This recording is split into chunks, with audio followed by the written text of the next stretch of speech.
exciting night. Now, one thing we did not do during the show that we're going to finish with. I was wondering about this. Go ahead. What? We didn't tell where our Advantages. advantage is going to. There Yeah. you go. So let's go, Vince. Vince, here we go. Okay. Vincente, Vincenzo. All of the above. All of the above. Yes. Run game. Yeah. Run game for me. Who do you give? Let me ask you. I'm going to do it a little different this week. Oh, okay. Who do you give the advantage to on paper, and who do you think is going to win the matchup on Saturday night? I mean, if we're going to have it as a standalone, we can't just say, pick a team. Right? Yeah, no, right. Okay. For me, I think on paper, as I'm looking at it right now, on paper, I think North Carolina probably has a bit of an advantage, but I think I would go with Notre Dame with the advantage just because of their front. And I think personally that Notre Dame did a little bit of looking in the mirror after last week, and I realized the way they had their defense set up, they were allowing USC to run the football. I still think there's a little bit of pride involved there, and I don't know that they're going to allow that again. And so I'm going to give Notre Dame the advantage here. I'm going to give Notre Dame the advantage in both areas. And obviously, you look at the yards per game is almost identical. North Carolina has an advantage on yards per attempt. Notre Dame has a significant advantage in tackles for loss, and North Carolina gives up a lot of tackles for loss.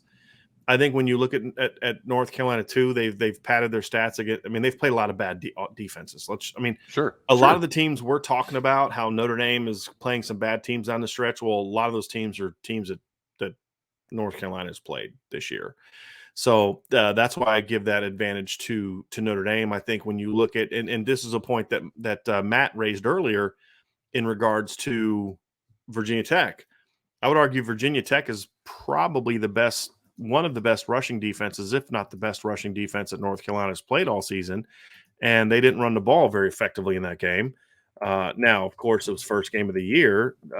Then Georgia Tech, who has a bit of a salty, aggressive front, also was able to shut them down. The rest of the teams they've run on, Miami stinks on run defense. Florida State's run defense is very good. Sure.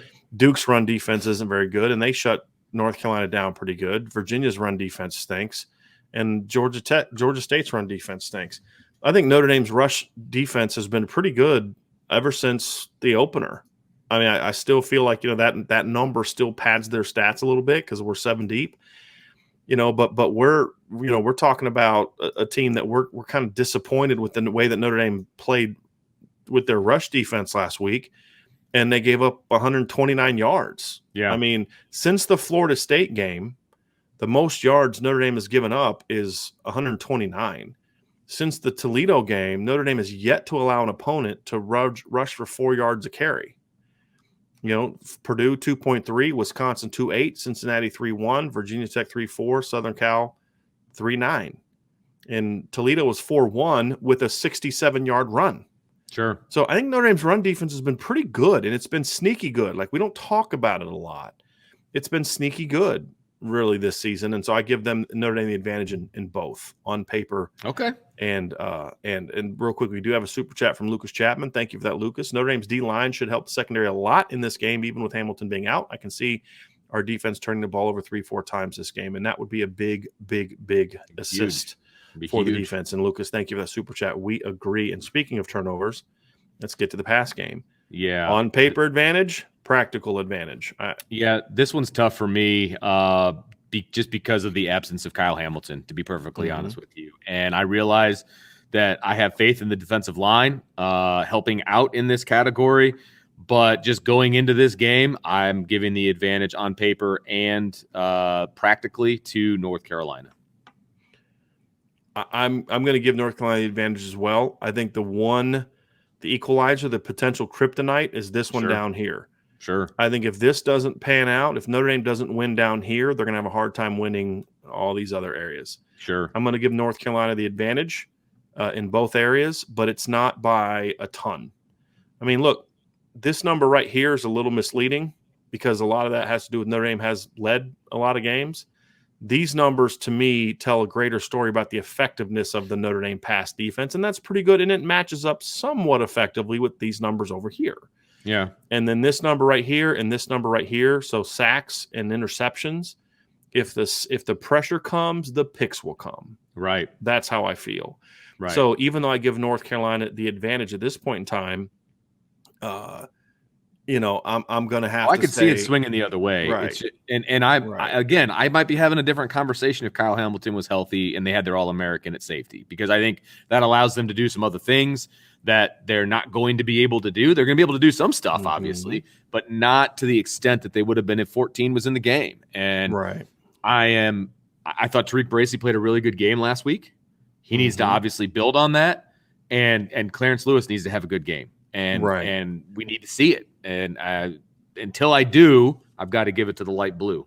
The Tariq Bracy part of that is the interesting one, because one of two things is going to happen. I think Tariq's going to want to have a payback game. Sure. And so one of two things is going to happen. One, he does, right? He comes out and has a payback game. Or two, he presses so much that he makes mistakes. Sure. I think I got this slant timed up. I'm going to jump this slant. Oh, shoot, it was a slant and go. You know what I mean? It was a slug. Those are the concerns I have, but I'm really, because he's a good kid, and I feel bad for what happened to him last year in this game. I'd love to see him kind of get a little redemption. And he's kind of built on that interception against Virginia Tech, right? He was struggling in that game, and then he made that pick, and that was a huge moment. And then he comes out last week against USC and played really, really well. Hopefully that pick was that final, okay, I got my confidence back. Yeah. And because he could be a really big weapon. He's the one player Notre Dame has athletically that can hang with Josh Downs. The only one they have in the secondary that can hang with Josh Downs athletically. So if he has a big game, it'll be important. It'll show. So, it'll be obvious. And then finally, Vince, as we wrap up, scoring offense against scoring defense. Who do you give the advantage to? This one is obviously close as I'm looking at the numbers, and I think that I honestly think that it's a big deal that this game is at Notre Dame and it's not in Chapel Hill. I think that's factored in. I think that's a huge deal here. And this is only the second road game, true road game, as you mentioned. They score a ton of points at home. They're comfortable at home. It's going to be another good environment at Notre Dame Stadium because it's a night game. They're going to do the light show thing. It's going to all the students are going to be back in town because there were some students that were out of town because of fall break still last week. I think it's going to be a great environment. I think North Carolina is going to struggle in that environment to score touchdowns. And I do have a lot of faith in Notre Dame's touchdown ratio in the red zone. And I think they're going to force North Carolina, number one, to field goals, but number two, to go for it on fourth down an awful lot. And I think that Notre Dame's up to the challenge. And so I think they're going to keep North Carolina out of the end zone enough to make this a game where we're not really worried about the score when it gets to the fourth quarter. So I'm going to give Notre Dame the advantage here. I am too, because I also think this number right here is misleading. Number one, Notre Dame's offense has given up 13 points this season. I mean, directly 13 points, 2 pick sixes. And I say 13 because Virginia Tech missed the 2-point conversion attempt after the one the other week. Right. You take those out. The defense is now jumps up to 40th. And then when you consider the several times that Notre Dame's offense has handed, or special teams has handed opponents the ball inside the 20-yard line, that Notre Dame's red zone defense has then held the field goals, I would say that the true number for the defense as far as what they're actually giving up is higher. I think the part you brought up too is really good, is the playing at home. Because if you look at what Notre Dame has done at home this year, they gave up 22 defensive points to Toledo at home. Since then, they held Purdue to 13. Cincinnati had 24, 10 of which were on those aforementioned turnovers. And they held USC to 16, which is the lowest point total USC's had since September of 2019. And USC was a good road team. We talked about how USC had won 8 straight games on the road. Yeah, tied for second with Notre Dame in the country. North Carolina is not a good road team. Notre Dame should have the advantage on both trenches. And Notre Dame's been pretty good on defense at home this year. And the crowd is going to be rocking. I could be completely off base here. We'll get into the scores tomorrow. But I'm with you, Vince. I think if the defense plays the way I think it's capable of, and the defensive line is allowed to be a force, and the Notre Dame coaches aren't the ones that hold it back, I do think Notre Dame's the better team. I think that their numbers are to me, I give them the advantage in this matchup. Now, on paper, it's a no-brainer. It's North Carolina. I mean, I'm sorry. If you're just looking at stats, even when you look at the context of who they played, it's North Carolina. But I think when you look at it practically and matchups and all those other kind of things, I think Notre Dame defense has the advantage of North Carolina offense. They're going to have to do it because at the end of the day, that's the only way they're going to win. Notre Dame offense has to play well, but the Notre Dame defense can't can't give up a ton of big plays. They can't go up and down the we field saw against Florida State. Yeah. Yep. So that's going to do it for today's show. We will be back tomorrow at 12:30. Before you leave, hit the like button, hit the subscribe button, hit the notification bell. Sign up for our message board, okay? We're having some great conversation on there. It's really picked up in recent weeks, and I say that every week because every week it picks up, and there's more and more discussion going on. We're talking about even some things that aren't necessarily Notre Dame related, but college football related. So we're talking about that Michigan State matchup that we're going to be making a prediction for on Friday. So a lot of stuff going on at boards.irishbreakdown.com. Definitely check that out.